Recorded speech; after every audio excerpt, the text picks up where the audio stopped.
Praise the lord. પ્રભુ ઈસુની જય. આજે પ્રભુએ આપણને બહુ સુંદર અને મહત્વનું વચન આપ્યું છે, કેમ કે પરમેશ્વરની જે પવિત્ર અને મહાન યોજના છે કે પૂરી માનવ જાત શાશ્વત જીવન પ્રાપ્ત કરે, બધા લોકો તેમના રાજ્યમાં જાય. તેના માટે સૌથી જરૂરી જે વસ્તુ છે, જે વાત સૌથી મહત્વની, તે પ્રભુ ઈસુ આજે આપણને કહેવા જઈ રહ્યા છે. તો ચાલો આજનું પવિત્ર વચન વાંચીએ. યોહાન અધ્યાય 6 કડી 47. હું તમને સાચે સાચ કહું છું કે જે કોઈ શ્રદ્ધા રાખે છે તે શાશ્વત જીવન પામ્યો છે. તો ભાઈઓ અને બહેનો, આજનું પવિત્ર વચન આપણને કહે છે, જો તમે શ્રદ્ધા રાખો તો તમે ચોક્કસ શાશ્વત જીવન પ્રાપ્ત કરશો. તો શ્રદ્ધા એટલે કેવી શ્રદ્ધા?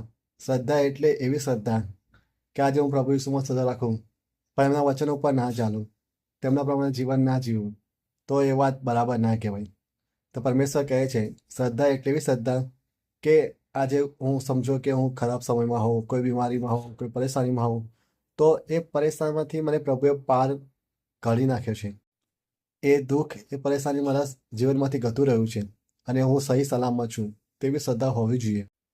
શ્રદ્ધા એક એવી ચાવી છે, એક એવો રસ્તો છે જે આપણને છેક આગળ પહોંચાડી દે છે. ભલે મારા જીવનમાં પરેશાની હોય, દુઃખ હોય, દર્દ હોય, પણ શ્રદ્ધા જ ના લીધે આપણે ડાયરેક્ટ સફળતાના પગલા પર પહોંચી જઈએ છીએ. એટલે જ પવિત્ર બાઇબલમાં કહેવામાં આવ્યું છે કે હવે શ્રદ્ધા એટલે જેની આપણે આશા રાખીએ છીએ તેની ખાતરી, અને જે નજરે જોયું નથી તેનો પુરાવો. શ્રદ્ધા આપણા વિશ્વાસને પૂરો કરે છે. શ્રદ્ધા એ આપણા પ્રભુ ઈસુ પ્રેમને પૂરો કરે છે. આપણે સમર્પણ કરીએ છીએ પ્રભુ ઈસુને, તેને પૂરો કરે છે. આપણે જે સંબંધ બાંધીએ છીએ પરમેશ્વર સાથે, તેને પૂરો કરે છે. શ્રદ્ધા આપણને દરેક મુસીબત પાર ઉતારે છે. શ્રદ્ધા આપણને આજે આપણે ગમે ત્યાં જીવનમાં હોય પણ આપણને ઈશ્વર રાજ્યમાં લઈ જવાની તાકાત ધરાવે છે.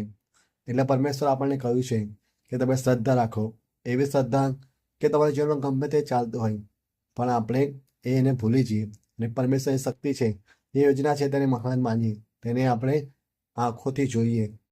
શૈતાન ચાહે છે કે આપણી શ્રદ્ધા કોઈ પૂરી ના થાય. આપણા મનમાં શું કરશે? ડાઉટ પેદા કરશે. કોઈ પણ વસ્તુ હશે તો શું કહેશે? આ નહીં થાય, આમ હવે મારું શું થશે? મારું દુઃખ દર્દ બહુ મોટું છે.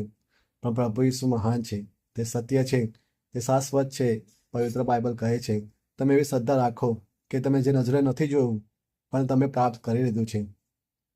એટલે આજે પરમેશ્વર આપણને ચાહે છે કે આપણા દિલમાં, આપણા જીવન દરેક સેકન્ડ, દરેક કાર્યમાં આપણે એવી શ્રદ્ધા રાખીએ કે આપણે ભલે જીવનમાં ગમે તે પરિસ્થિતિમાં હોય પણ આપણે એ બધું આપણા જીવનમાંથી દૂર થઈ ગયું છે તેવી શ્રદ્ધા રાખીએ.